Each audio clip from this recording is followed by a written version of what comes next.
Middle adulthood or midlife refers to the period of the lifespan between young adulthood and old age. This period lasts from 20 to 40 years depending on how these stages, ages, and tasks are culturally defined. The most common age definition is from 40 to 65, but there can be a range of up to 10 years, ages 30 to 75, on either side of these numbers. The mid-30s or the 40s through the late 60s can be our guide. Research on this period of life is relatively new and many aspects of midlife are still being explored. This may be the least studied period of the lifespan, and this is a varied group, and we can see considerable differences in individuals within this developmental stage. There is much to learn about this group. In the United States, the large baby boom cohort, those born between 1946 and 1964, are now midlife adults, and this has led to increased interest in this developmental stage. This is a relatively new period of life. 100 years ago, life expectancy in the United States was about 47 years.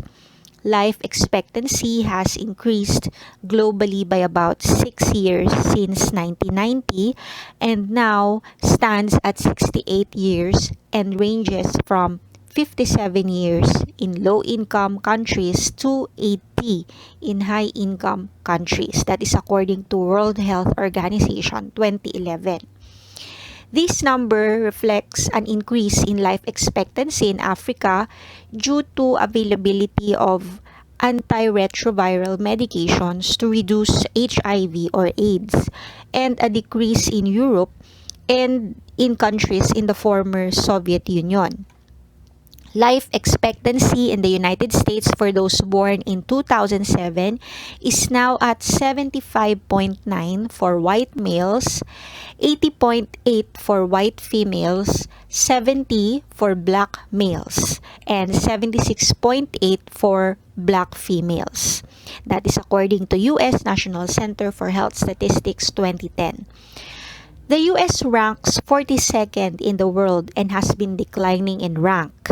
Children born in the US today may be the first generation to have a shorter life span than their parents.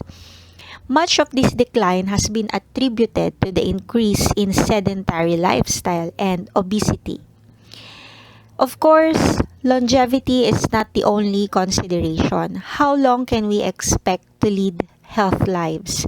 Healthy life expectancy, or the years one can expect to live in good health, is 67 for males and 71 for females in the United States. It is higher in Japan with a healthy life expectancy of 72 for males and 78 for females. Certainly, living healthier lives is the goal. In the United States, Canada, and other countries where people live well in midlife, there are new concerns are about the aging process, the impact of lifestyle on health, productivity at work, and how to best spend the second half of life. Lachman 2004 provides a comprehensive overview of the challenges facing midlife adults. These include number 1, losing parents and experiencing associated grief. Number 2, launching children into their own lives. 3, adjusting to home life without the children, often referred to as the empty nest. 4, dealing with adult children who return to live at home, known as boomerang children in the United States. 5, becoming grandparents. 6, preparing for late adulthood. And 7, acting as caregivers for aging parents or spouses. Let's explore these tasks and this stage of life. There are few biologically based physical changes in midlife other than changes in vision, more joint pain, and weight gain. Vision is affected by age. As we age, The lens of the eye gets larger, but the eye loses some of the flexibility required to adjust to visual stimuli. Middle-aged adults often have trouble seeing up close as a result. Night vision is also affected as the pupil loses some of its ability to open and close to accommodate drastic changes in light. Autoimmune disease such as rheumatoid arthritis often starts in the 50s. Weight gain, sometimes referred to as the middle age spread or the accumulation of fat in the abdomen, is one of the common complaints of midlife adults. Men tend to gain fat on the upper abdomen and back, while women tend to gain more fat on their waist and upper arms. Many adults are surprised at this weight gain because their diets have not changed. However, the metabolism slows during midlife by about one-third, and consequently, midlife adults have to increase their level of exercise, eat less, and watch their nutrition to maintain their earlier physique. Hearing loss is experienced by about 14% of midlife adults as a result of being exposed to high levels of noise. Men may experience some hearing loss by 30 and women by 50. High frequency sounds are the first affected by such hearing loss. This loss accumulates after years of being exposed to intense noise levels. Men are more likely to work in noisy occupations. Hearing loss is also exacerbated by cigarette smoking, high blood pressure, and stroke.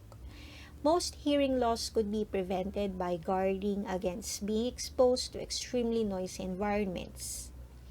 There is new concern over hearing loss in early adulthood with the widespread use of headphones for iPods and other similar devices. Most of the changes that occur in midlife can be easily compensated for by buying glasses, exercising, and watching what one eats, for example. And most midlife adults experience general good health. However, the percentage of adults who have disability increases through midlife. While 7% of people in their early 40s have a disability, the rate jumps to 30% by the early 60s. This increase is highest among those of lower socioeconomic status. What can we conclude from this information? Again, lifestyle has a strong impact on the health status of midlife adults. Smoking tobacco, drinking alcohol, poor diet, stress, physical inactivity, and chronic disease such as diabetes or arthritis reduce overall health. It becomes important for midlife adults to take preventative measures to enhance physical well-being. Those midlife adults who have a strong sense of mastery and control over their lives, who engage in challenging physical and mental activity, who engage in weight-bearing exercise, monitor their nutrition, and make use of social resources are most likely to enjoy a plateau of good health through these years. What changes occur in bones and joints? An important change, especially in women, is loss of bone mass, which in severe form may result in the disease osteoporosis. Osteoarthritis generally becomes noticeable in the late middle or early old age. Rheumatoid arthritis is a more common form affecting fingers, wrists, and ankles. So, ang bone loss or yun nga, loss of bone mass, mas common siya sa mga babae because of the hormone estrogen.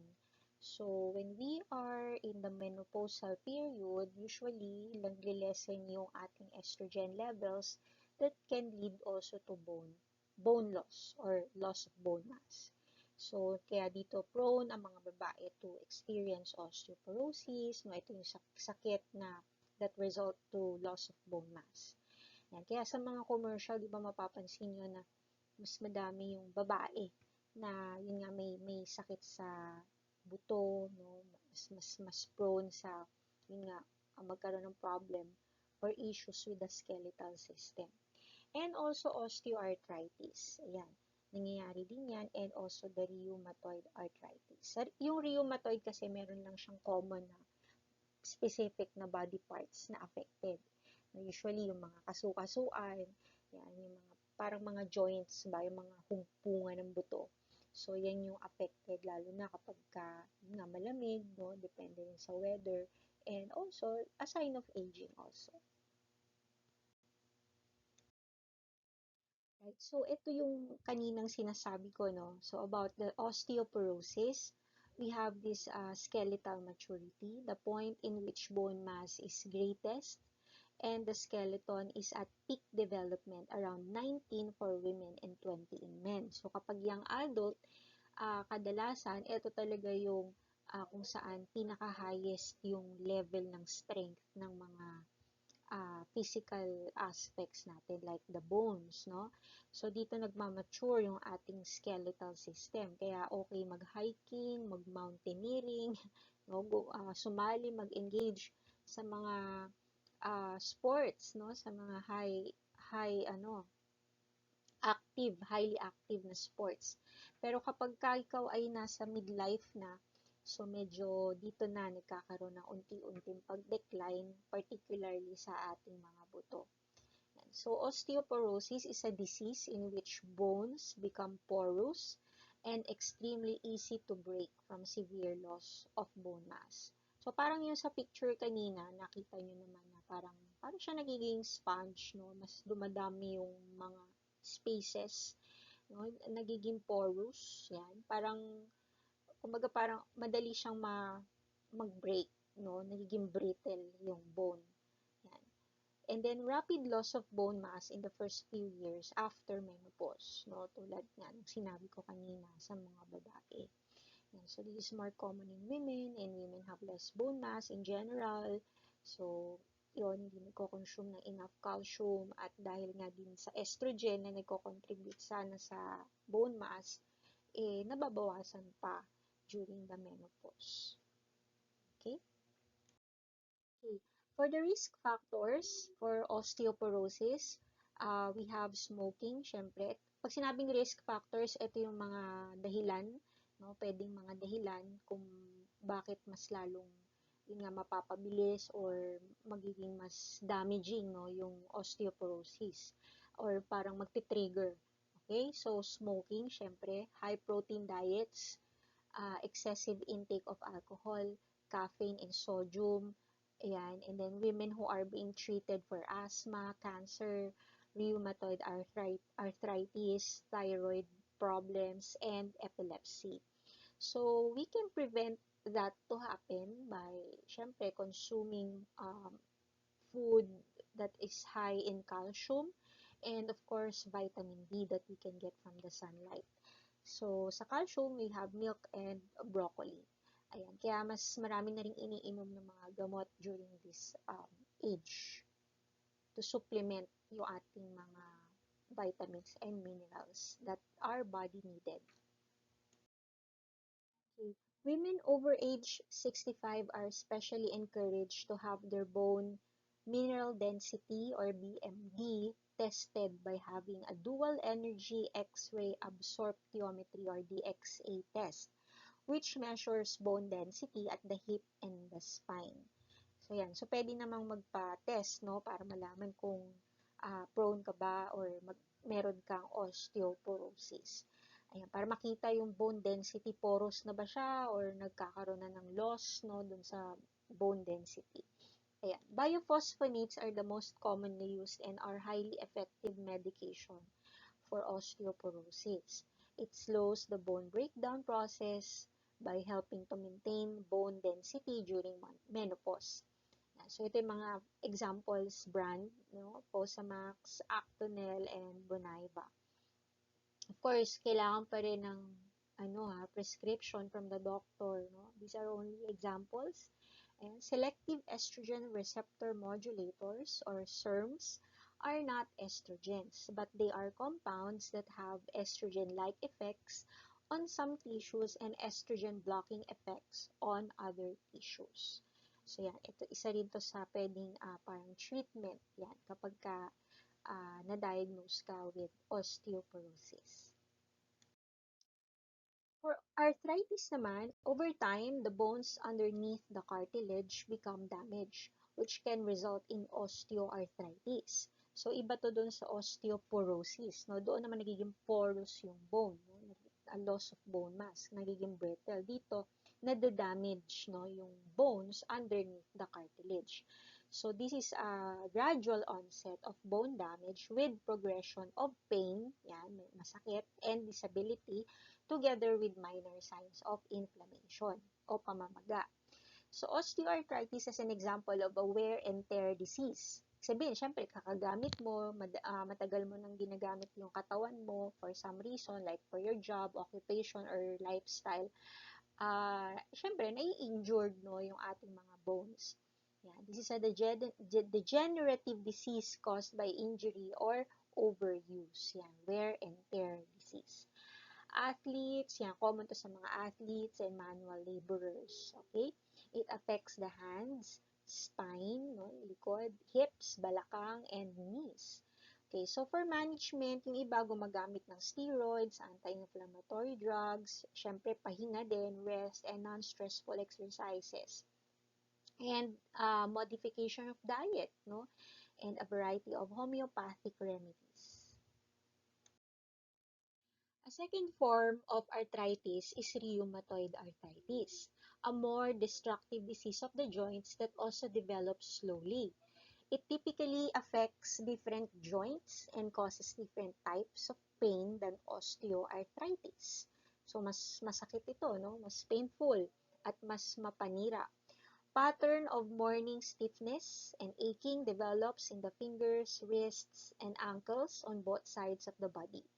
And joints appear swollen or parang namamaga or lumalaki ganun, no? No cure, but there are treatments. Yun din, mga non-steroidal anti-inflammatory agents, corticosteroids, and disease-modifying anti-rheumatic drugs. So, kailangan din ng pahinga, rest, and passive range of motion exercises. Okay.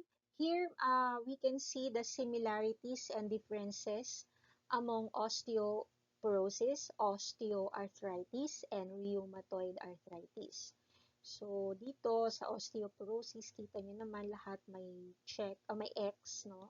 Ibig sabihin yan, ito yung mga, halimbawa, itong mga risk factors to, itong nasa kaliwa. So, age-related, ibig sabihin, habang nagkakaedad ka, mas prone ka to have no this kind of disease. So sa osteoporosis tsaka osteoarthritis, age related siya. Yung rheumatoid kasi pwedeng bata pa lang meron na no?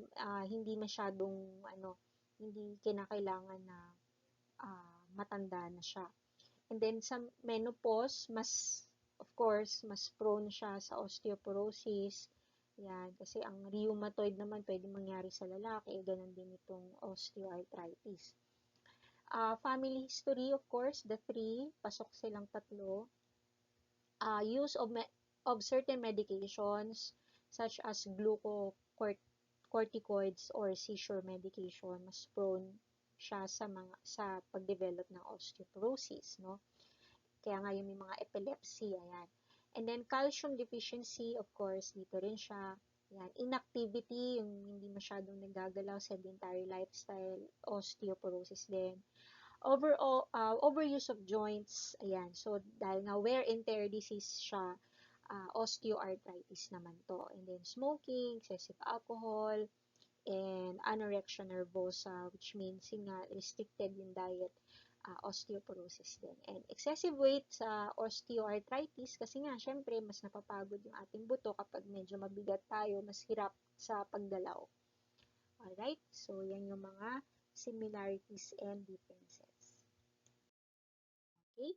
So, for the physical effects, ayan, affects the entire skeleton. Syempre, lahat, no? Buong katawan talaga sa osteoporosis. Kaya mga mapapansin nyo, di ba, nakukuba yung iba, nagbe-bend down, no? So, buong skeleton talaga niya affected. yung osteoarthritis kasi tsaka rheumatoid arthritis ay mga joints lang mga affected. Parang may specific lang na mga parts ng buto. Autoimmune disease ang rheumatoid, no?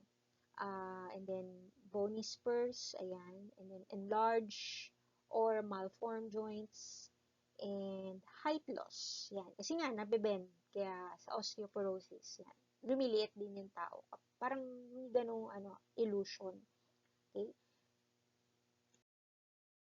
Okay, so what reproductive changes occur in men and women in middle age?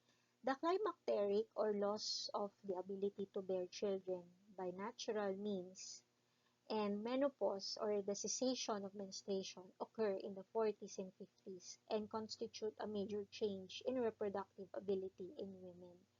So, itong sinasabi nating climacteric, ibig sabihin hindi na wala na siyang kakayahan, no, to bear children sa natural na pamamaraan tulad ng sexual intercourse. And of course, nagkakaroon na rin ng menopause, no? Ibig sabihin, tumitigil yung menstruation. Yan. So, nangyayari to, yan, mga edad 40s and 50s. And syempre, malaki yung epekto niya sa pagbabago ng reproductive ability. So, minsan, yun nga, nawawalan din ng gana sa sex, no? Bumababa yung libido, yung sex drive, no, during this age. And then, most women do not have severe physical symptoms associated with the hormonal changes. Menopausal hormone therapy is a controversial approach to treatment of menopausal symptoms. Kasi yung iba, severe yung mga simptomas. Kaya nagpapatherapy sila. Ayan. Reproductive changes in men are much less dramatic. So, hindi naman ganun ka-grabe compared sa women. Although merong sinasabing mga andropausal. Ayan. Pero wala masyado kasi nga sabi nga natin kapag sa mga lalaki mas matagal yung kanilang fertility period compared sa women. So tayo kasi meron tayong body clock na sinusunod, ano. So aside from yun nga yung egg cell ay na-expired, no, yung ating katawang lupa ay na-expire din. Diba? Nagkakaroon din ng ganyan, no? Climacteric, menopause, kaya talagang parang may window time lang kung kailan tayo magandang panahon na mag-bear ng child at mga anak. As women enter midlife, they experience a major biological process called the climacteric, during which they pass from their reproductive to non-reproductive years. Diba? Menopause is the point at which menstruation stops. The major reproductive change in women during adulthood is the loss of the ability to bear children. So, yan talaga yun yung major. Kasi yun naman ang purpose, bakit ka, para saan, di ba, yung sex organs, yung sex hormones, no, yung sex cells is to reproduce, di ba? So, kapag ganitong edad na yan, 40s, 50s, 60s, yun na yung isa sa nawawala, no, na hindi mo na kayang gawin. So, ang tawag na doon ay mga non-reproductive years. So, it begins in the 40s, yan, nagiging irregular na yung cycle, and by the age 50 to 55, it is usually complete. So, doon, wala na talaga. So, this time of transition from regular menstruation is called perimenopause. Ayan, perimenopause, yung parang irregular na. So, may mga symptoms na mood changes. So, para din sa menstruation, yung mga symptoms, pero mas hard, mas difficult, and yun. So, yun na pala yun, no? Magiging non-reproductive na tayo by this age. The gradual loss and eventual end of monthly periods is accompanied by decreases in estrogen and progesterone levels. Siyempre, nababawasan din yung level ng mga hormones na to, no? And changes in the reproductive organs and changes in sexual functioning. So, sabi ko nga, nagbabago yung itsura, no, ng mga reproductive organs ng babae at lalaki pareho. And of course, yung kanilang sexual functioning, yan, nagbabago din. Nawawala na ng gana, bumababa yung sex drive, yung libido. Ah, kasi nga, possible na, yun nga, nawawala na rin yung parang, yung kakayahan natin to have a physical sexual intercourse. Women's genital organs undergo progressive change after menopause. Vaginal walls shrink and become thinner, size of the vagina decreases, and the vaginal lubrication is reduced and delayed. Kaya mas mahirap na yun nga, mag-undergo ng sexual intercourse because of these physical changes. And then, sexual activity, syempre, nagiging painful kasi hindi na lubricated, no? And longer time, no? Mas matagal, mas mahaba ang stimulation na needed to reach an orgasm, which is also needed for the reproduction. The decline in estrogen that women experience after menopause is related to increased risk of osteoporosis, cardiovascular diseases, stress urinary incontinence, weight gain, and memory loss. Ayan. So, yan yung mga possible na diseases kapag accompanied no, ng decline in estrogen. In response to this increased risk and to the estrogen-related symptoms that women experience, one approach is the use of menopausal hormone therapy or MHT. Women take low doses of estrogen, which is often combined with progestin, a synthetic form of progesterone. Pero yun nga, it's a natural phenomenon that happens in humans. Itong menopausal, itong climacteric, lalo na sa mga babae. So, yun nga. Pagka medyo affected ka in functioning and your mood, pwede naman, may mga therapy naman to use. Unlike women, men do not have a clear physiological or cultural event to mark reproductive changes. Kasi nga, hanggat sila, malakas, so okay sila, no? Although, there is a gradual decline in testosterone levels. Even at age 80, a man is still half as fertile as he was at age 25 and is quite capable of fathering a child.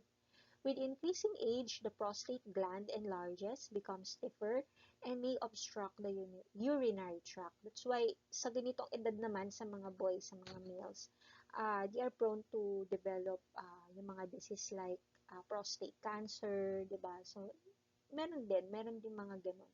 Testosterone levels decline about 1% per year after age 40, and about 20% of men over age 60 have levels below the lower limit of the normal range. What is stress? How does it affect physical and psychological health?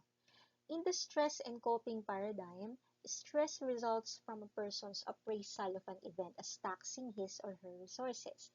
Daily hassles are viewed as the primary source of stress. Okay, so pag sinabing person's appraisal, ibig sabihin nito, on a cognitive level, minsan tayo yung parang nag-perceive kung gaano ba ka-stressful yung isang event o hindi. So, ayun, syempre kapag pinerceive mo na, kasi iba-iba naman yung tao sa pag-perceive, di ba? So, kapag na-perceive mo, na-interpret mo yung event na something na highly stressful, syempre, magpa-follow yung actions mo towards it, and then yung coping mechanism, iba-iba rin tayo on how we cope with our daily struggles, no? Yan, itong mga daily hassles, ito yung mga pang-araw-araw na halimbawa, hindi ka nakasakay agad ng jeep, no, malilate ka na, o kaya may nakalimutan ka sa bahay, babalikan mo pa kasi kailangan yun. So, late ka na. So, yun yung mga daily hassles, no, na hindi mo inaasahan na pwedeng mangyari, makadisrupt ng daily activity mo, no, sa buhay.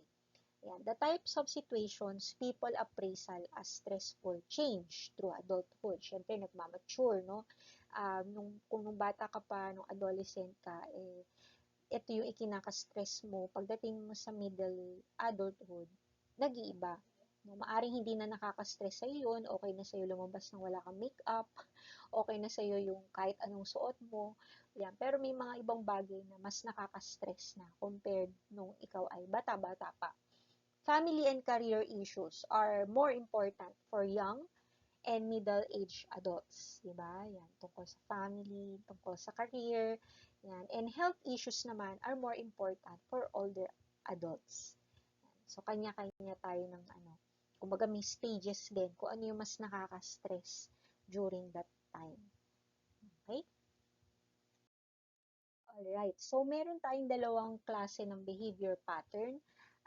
Ito matagal ng according to din sa theory of personality, no, yung type A, type B. A type A behavior pattern is characterized by intense competitiveness, anger, hostility, restlessness, aggression, and impatience. It is linked with a person's first heart attack and with cardiovascular disease. So, ito yung mga medyo energetic, hyper, no, madali ring magalit, yan. Madali rin namang sumaya, no, mga masayahing tao, yan, mga sanguine personality, no. And then type B behavior pattern is the opposite of type A, yung mga kalma lang, reserved, ganyan, quiet. So, ito naman associated with lower risk of first attack. But the prognosis after the attack is poorer. Tingnan nyo. Sa type A, mas prone sila na atakihin sa puso. Pero, mas madali silang gumaling kasi nga mas positive siguro ang outlook nila sa buhay. Kumbaga, may drive sila na mas mapadali yung paggaling nila. Unlike sa type B, dahil nga kalmado sila, hindi sila madaling magalit or sumaya, pero kapag inatake sila, dahil nga may pagka-pessimist din sila or negative thinker, mas matagal yung recovery. No? Following an initial heart attack, type A have a higher recovery rate. Diba? So, although stress is unrelated, it is related to social isolation and distrust. What benefits are there to exercise? Aerobic exercise has numerous benefits, especially to cardiovascular health and fitness. May kinalaman sa heart. Kaya sa edad na to, yung mga midlifers natin, they are more interested to join Zumba, to aerobic. It's an example of an aerobic exercise, di ba? Wherein you dance, di ba? Ginagalaw mo yung buong katawan mo, ayan. So the best results are obtained with moderate exercise program maintained throughout adulthood. So this is an exercise that places moderate stress on the heart by maintaining a pulse rate between 60 and 90% of the person's maximum heart rate. Yan. So kaya kailangan galaw-galaw, no? Baka yun na nga, baka ma-stroke. So yan yung motto kapag ganitong edad na. Alright, so aerobic exercise is okay for the midlifers. According to Llewellyn Jones and Abraham, 1992, suggests some dietary principles that one can follow to have a healthy diet. So reduce the amount of sugar you eat, including hidden sugars in cakes, confectionery, and soft drinks. Eat more complex carbohydrates like whole grain bread, oatmeal, vegetables, and fruits. Use less salt and increase calcium intake.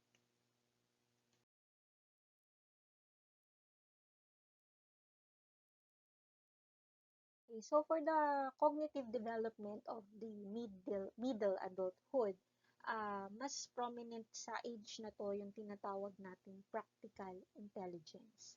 So sa practical intelligence, this is the broad range of skills related to how individuals shape, select, or adapt to their physical and social environment. So with or without education, a midlifer can decide, can solve problems based on practicality. So it reveals differences between optimally exercised ability, yung madalas mong gamitin, and yung unexercised ability, yung hindi mo naman nagagamit. Like for example, nag-aral ka nga ng engineering, pero hindi mo naman nagamit ito sa pagtatrabaho, no? Maaring iba yung naging trabaho mo or nagpamilya agad, hindi na nagtrabaho, nagstay at home na lang. So, hindi na nagagamit yung mga abilities or skills na inaral mo during your young adulthood. So, this gap closes during middle adulthood. Practical intelligence appears not to decline appreciably until late life. Yan. So, itong mga practical intelligence na hindi inaral sa school, ay nananatili, no? Hangga't ito ay pinapractice mo, nananatili siya at nagpapatuloy.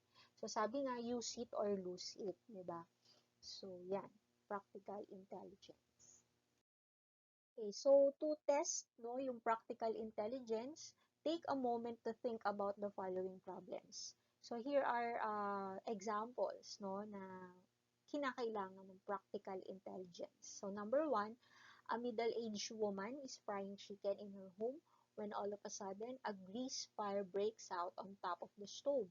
Flames begin to shoot up. What should she do? Okay. And then number two, a man finds that the heater in his apartment is not working. He asks his landlord to send someone out to fix it, and the landlord agrees. But after a week of cold weather and several calls to the landlord, the heater is still not fixed.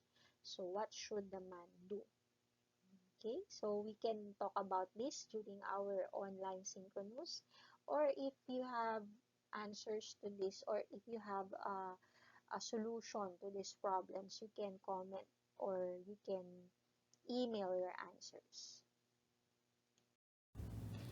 Gaining expertise, the novice and the expert.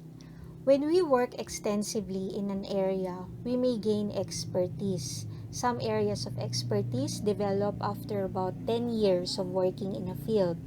Some gain expertise after a shorter period of time. Consider the study skills of a seasoned student versus a new student, or a new nurse versus an experienced nurse. One of the major differences is that the new one operates as a novice, while the seasoned student or nurse performs more like an expert. An expert has a different approach to learning and problem solving than does a novice or someone new to a field. While a novice tends to rely on formal procedures or guidelines, the expert relies more on intuition and is more flexible in solving problems. A novice's performance tends to be more conscious and methodical than an expert. An expert tends to perform actions in a more automatic fashion. An expert cook, for example, may be able to prepare a difficult recipe but not really describe how they did it. The novice cook might rigidly adhere to the recipe, hanging on every word and measurement. The expert also has better strategies for tackling problems than does a novice. What is meant by lifelong learning? What differences are there between adults and young people in how they learn? Adults learn differently than children and youth. Older students need practical connections and rationale for learning, and they are more motivated by internal factors. So sila, tulad halimbawa kung meron kayong mga classmates that are in the middle adulthood, pumapasok sila, nag-aaral sila. Siyempre, aside from gaining a diploma and to be able to be used for their application sa mga jobs na gusto nila, ay motivated sila internally, no? Kasi gusto nila to learn. Gusto nila matuto, no? Hindi dahil may baon, hindi dahil sa mga external factors, kundi internal. Okay? Adults have a higher need to know why they should learn something before undertaking it. Diba? Kapag ka natapos mo na undergrad and then you plan to take a graduate study, hindi na to pinipilit sa'yo, hindi na to ini-impose sa'yo, kundi ikaw na yung pumipili. Bakit ko ba to gustong aralin? Ba't ba gusto ko mag-masters? Ano ba yung gusto kong pag-aralan sa masters? Diba? So, adults enter a learning situation with more and different experience on which to build. Ayan. So, bago sila pumasok sa panibagong pag-aaral, sa panibagong learning situation, syempre, meron na silang experience muna. So, mas maganda, ina-advise nga ng ibang mga graduate school na alam mo yun, magkaroon muna ng work, at least 2 years working experience bago mag-aral ulit. So, that is more, acceptable. Adults are most willing to learn those things they believe are necessary to deal with real-world problems rather than abstract or hypothetical situations. So, nag-incorporate talaga sila ng mga practical, no? Yung mga pang-araw-araw talaga, yung based from their own experiences. Yan. And then most adults are more motivated to learn by internal factors. Yun nga sinasabi ko kanina, tulad ng self-esteem, kasi mataas na yung tingin nila sa sarili nila, mas may worth na, ganyan, at mas more on personal satisfaction kasi gusto ko to, ito yung makakapagpasaya sa akin, di ba? So, done by external factors. Okay?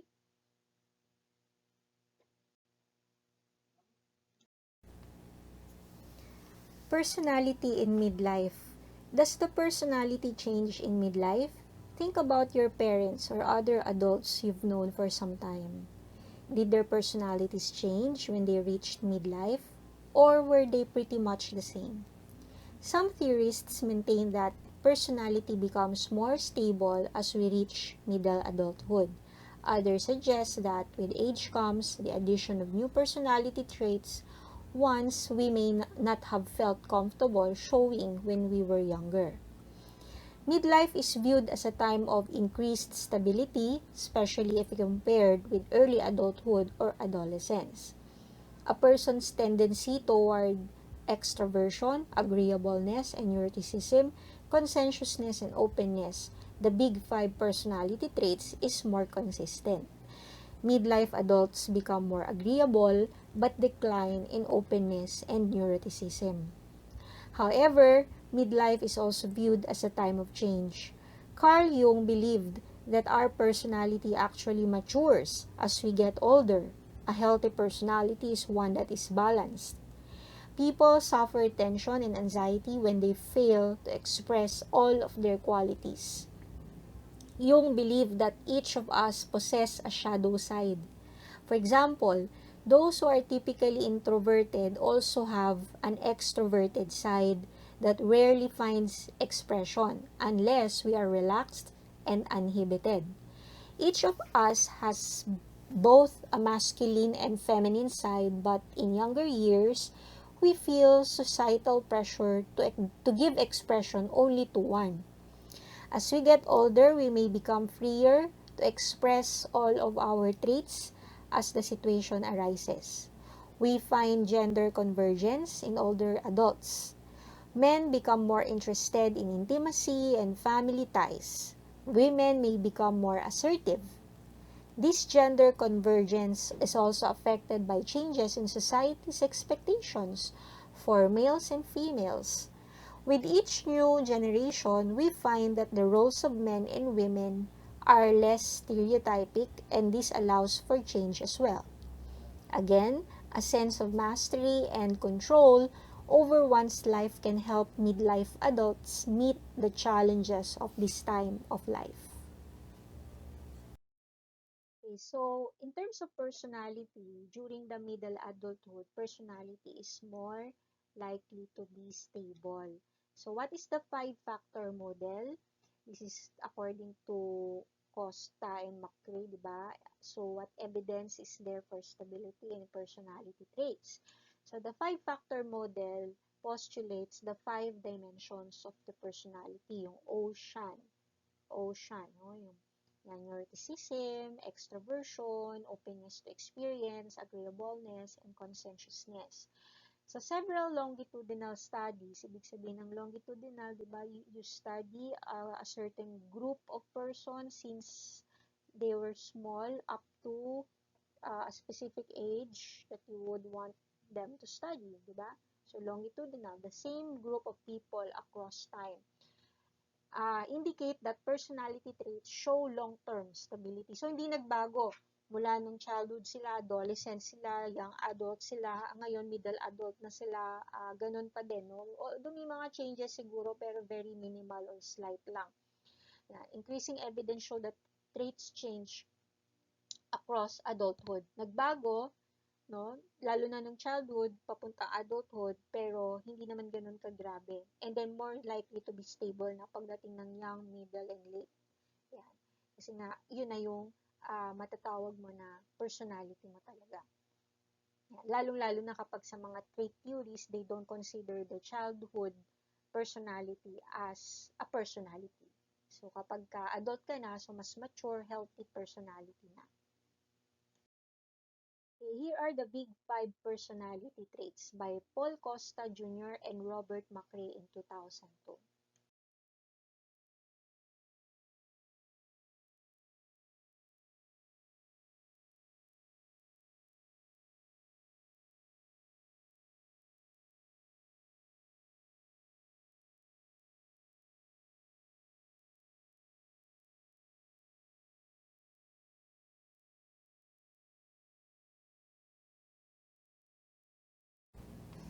Erickson's theory. According to Erickson, midlife adults face the crisis of generativity versus stagnation.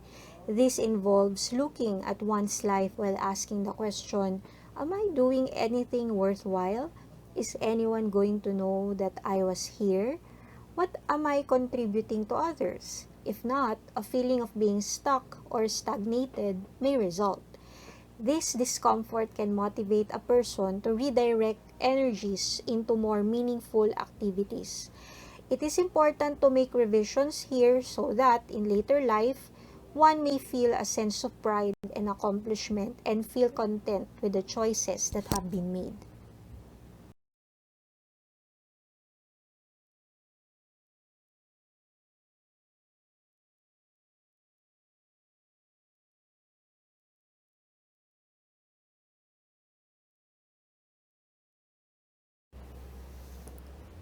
Younger and older adults tend to experience more spouse-related stress than do midlife adults.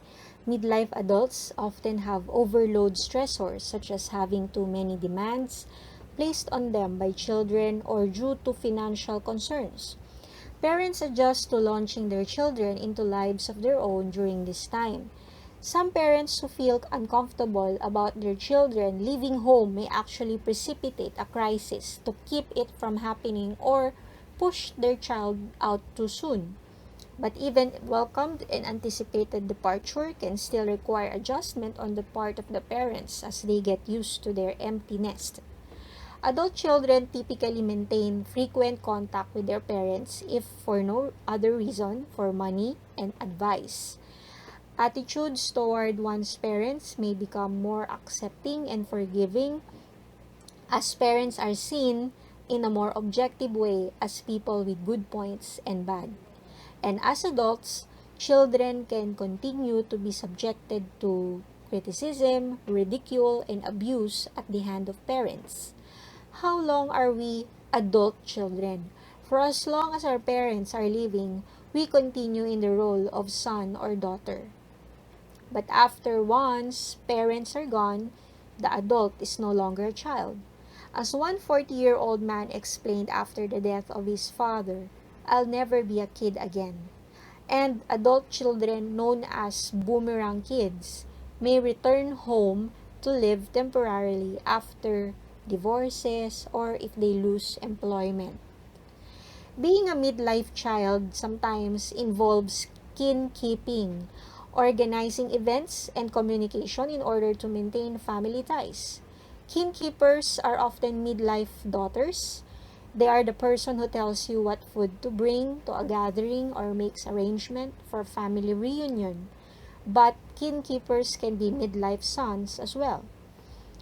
Caregiving of a disabled child, spouse, or other family member is part of the lives of some midlife adults.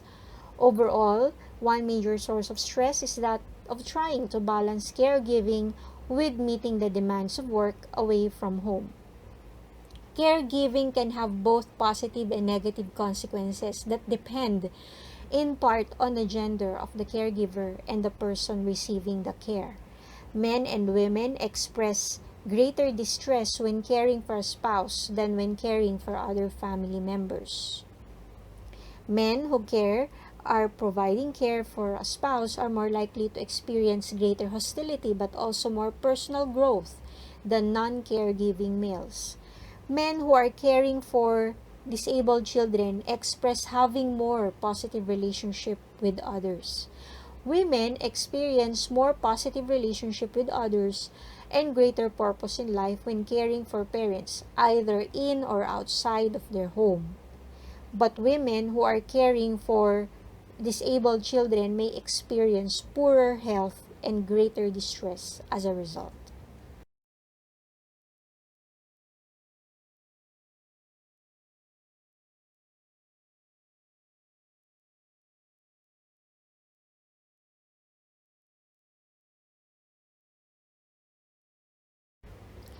Grandparenting typically begins in midlife rather than late adulthood, but because people are living longer, they can anticipate being grandparents for longer periods of time. Shirlene and Furstenberg, 1986, describe three styles of grandparents. Number one is remote. These grandparents rarely see their grandchildren. Usually, they live far away from the grandchildren, but they may also have a distant relationship. Contact is typically made on special occasions such as holidays or birthdays. 30% of the grandparents studied by Shirlene and Furstenberg were remote. Number 2, companionate grandparents. 55% of grandparents studied were described as companionate. These grandparents do things with the grandchild but have little authority or control over them. They prefer to spend time with them without interfering in parenting. They are more like friends to their grandchildren. And number 3, involved grandparents. 15% of grandparents were described as involved. These grandparents take a very active role in their grandchild's life. They children might even live with the grandparent. The involved grandparent is one who has frequent contact with and authority over the grandchild.